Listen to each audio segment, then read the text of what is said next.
So today I'm going to make a tincture out of ghost pipe, also known as Indian pipe, and I guess a few other names. They are called that because they look like a pipe.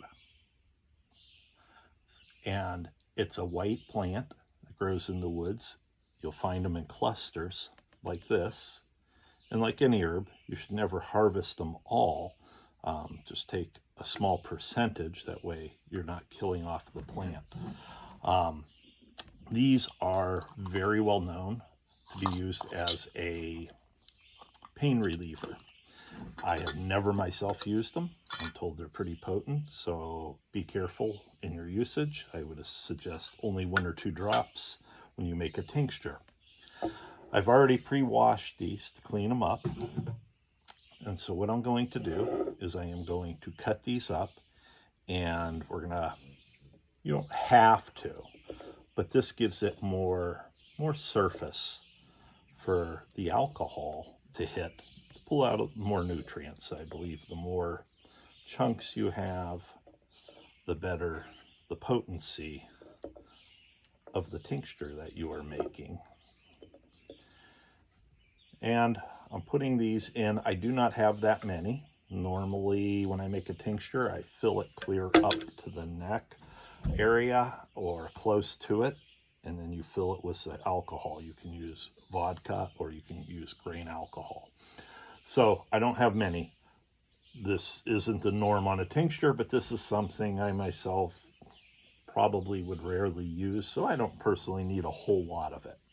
So in the canning jar, then you're going to fill it. And again, if you are full up to the neck, you're going to fill the whole jar. But since we only have a little bit, you only need to get basically enough in there to cover whatever plants you have in there, and enough so you can swish it around. Put your lid and your ring on it. Shake it up real good. And I keep them in a paper bag. We write "shake me" on them. Anybody that walks by it knows they have to shake the bag, whatever the tincture is. Now this is, again, ghost pipe with, I am currently using vodka 110 proof. So we will keep it in the bag to keep it dark. We will let it sit in this and shake it daily, every single day, at least once a day. Usually it gets shaken more than that. And a minimum of 6 weeks. At the end of the 6th week, you can pull it out. You will take and you will strain out the plant particles by a fine mesh screen type strainer or even cheesecloth, and put it into a clean bowl, and then you can put it back into the jar to save it. Use like an eyedropper. I have some brown apothecary type bottles with eyedroppers. That's most likely what I will put this liquid in when I'm done. I'll transfer it into that, and that way I can, with the eyedropper, take it out. And I will only take, if I do take it at all, I will only take 1 or 2 drops at a time. If you can handle it under your tongue, that's best. That's the best way of absorbing it. But the alcohol is strong. Some people cannot do that. But anyway, that is how you make a tincture of ghost pipe.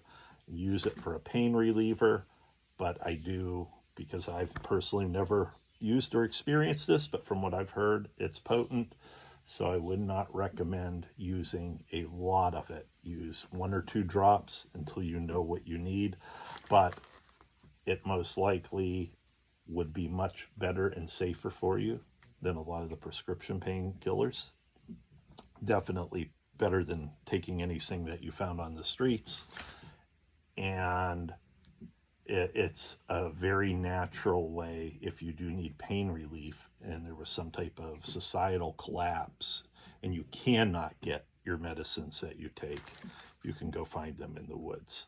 Anyway, I hope that you enjoy it, and if you ever see them in the woods, take a couple cuttings of them and make it with your own vodka or grain alcohol.